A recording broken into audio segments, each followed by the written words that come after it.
Radio Afrique Santé. Radio Afrique Santé. On est là pour vous, de l'autre côté des ondes.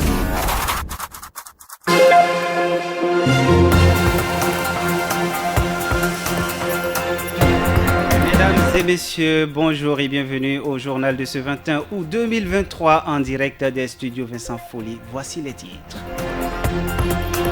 12e mission de chirurgie cardiaque à cœur ouvert au Centre national hospitalier et universitaire Hubert Koutoukou Maga de Cotonou. Les explications du chef service cardiologie du CNHU HKM dans ce journal.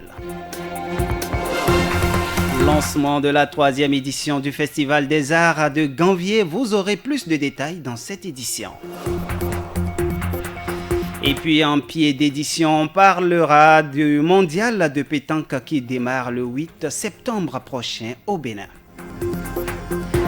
Les titres ainsi dressés, place au développement, une co-présentation de Erwan Olide et moi-même Wilfried Kiantaga en direct de Radio Afrique Santé au Bénin. Erwan, bonjour. Wilfried, bonjour, amis auditeurs et internautes, bonjour.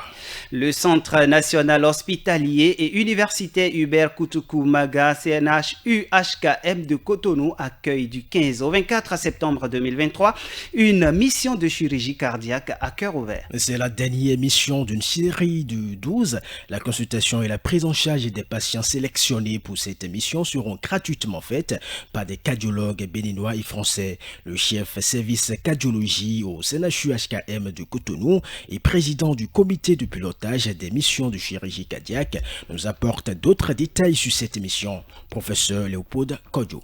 Comme c'est une mission de chirurgie cardiaque, ne seront bénéficiaires que des personnes qui ont des maladies du cœur, dont après évaluation, la sanction thérapeutique optimale est celle de la chirurgie. Pour bénéficier de la mission, dans l'état actuel du projet, nous acceptons les personnes qui sont âgées de 15 ans jusqu'à 50 ans, ou celui qui a au moins 20 kilos de poids. Alors, ceux qui sont âgés de plus de 50 ans, nous les prenons aussi, mais ça va être après une évaluation un peu plus approfondie dans le but d'évaluer le rapport bénéfice et risque en vue de décision.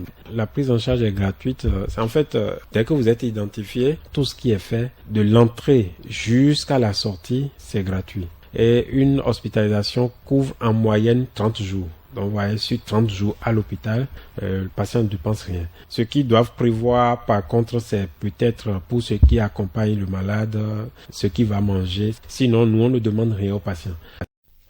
La filariose lymphatique, encore appelée éléphantiasis, est une pathologie classée parmi les maladies tropicales négligées. Elle donne lieu à des douleurs, à un handicap sévère parfois et à une stigmatisation sociale. Selon l'Organisation mondiale de la santé, OMS, à l'échelle mondiale, 863 millions de personnes dans 47 pays sont exposées à un risque de filariose lymphatique et nécessitent une chimioprévention en vue d'endiguer la propagation de cette parasitose. Abdoul Jalilou Teyami, médecin généraliste. La filariose lymphatique, communément appelée l'éléphantiasis, fait partie des maladies tropicales négligées. Dans ce cas, l'infection se produit lorsque les parasites filaires, ils sont au nombre de 3, sont transmis à l'homme par piqûre de moustique. Et lorsqu'un moustique porteur des larves ayant atteint le stade infectant pique une personne, les parasites pénètrent dans la peau à la suite de cette piqûre. Les larves migrent vers le vaisseau lymphatique où elles se développent pour devenir des adultes dans le système lymphatique humain. Elles se développent une fois adultes aussi, elles se multiplient aussi dans le système lymphatique. Donc souvent, l'infestation se produit déjà dès l'enfance, mais les premiers symptômes ne se manifestent que 6 à 8 ans après. Donc on peut dire à l'âge adulte qu'on aura les premiers symptômes. Il est bien possible d'arrêter la propagation de la filariose lymphatique.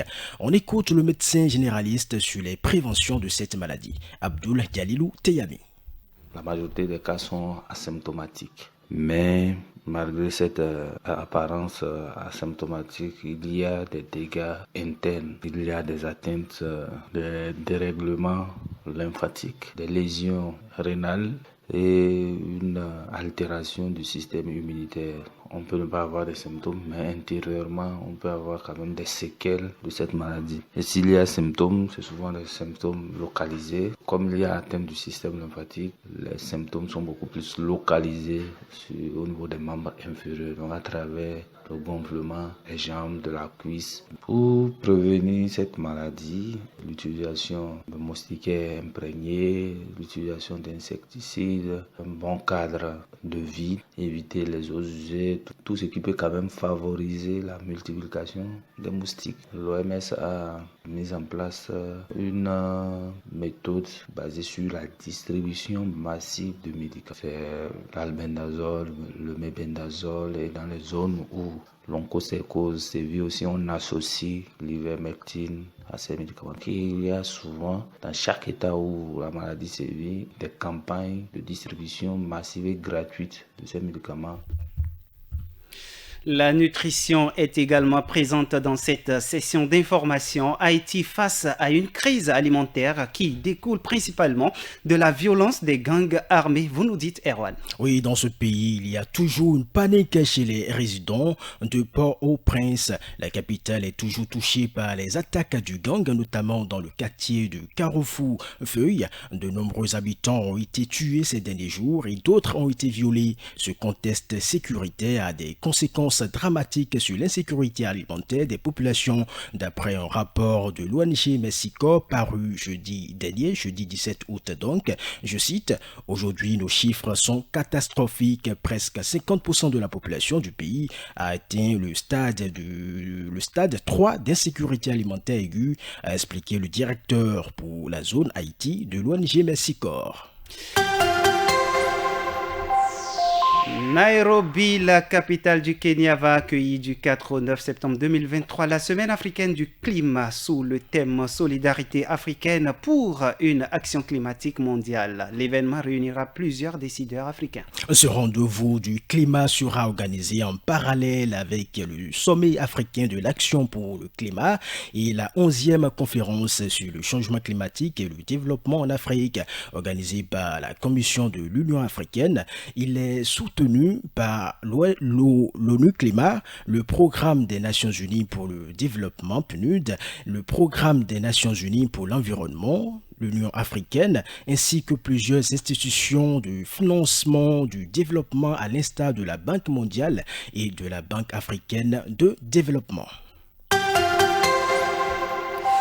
Parlons culture à présent. La 3e édition du Festival du sport, de la culture et des arts nautiques de Ganvié a été lancée ce samedi 19 août 2023 par le président de l'association Ganvié Sport Nautique, Yakubu Oni-Chango. Affirmatif initié par la valorisation de la culture, pour la valorisation de la culture des peuples autochtones de la cité lacustre et la promotion des sports nautiques, ce festival est caractérisé par des concours de danse traditionnelle, des prestations artistiques traditionnelles et divers jeux, de même un défilé de mode flottant, une exposition des trésors ancestraux et de l'art contemporain sont également au menu des activités. Une exposition des outils de pêche autrefois utilisés par les autochtones de la cité lacustre de Ganvié sont prévus pour ce festival dont la fin est pour le 27 août prochain. Une note sportive pour finir. Le mondial de pétanque démarre le 8 septembre prochain au Bénin et c'est à la place de l'Amazone que vont se dérouler les activités entrant dans le cadre de ce 50e championnat du monde de pétanque. Des boulistes de plus de 35 pays participent à la compétition. La liste des boulistes béninois est connue. Au total, 14 boulistes, dont 7 hommes et 7 dames, vont défendre les couleurs du Bénin lors de cette fête mondiale de la pétanque. Merci de nous avoir suivis en direct depuis les studios Vincent Folly. Nous vous remercions de rester des nôtres. Restez câblés au programme de Radio Afrique Santé.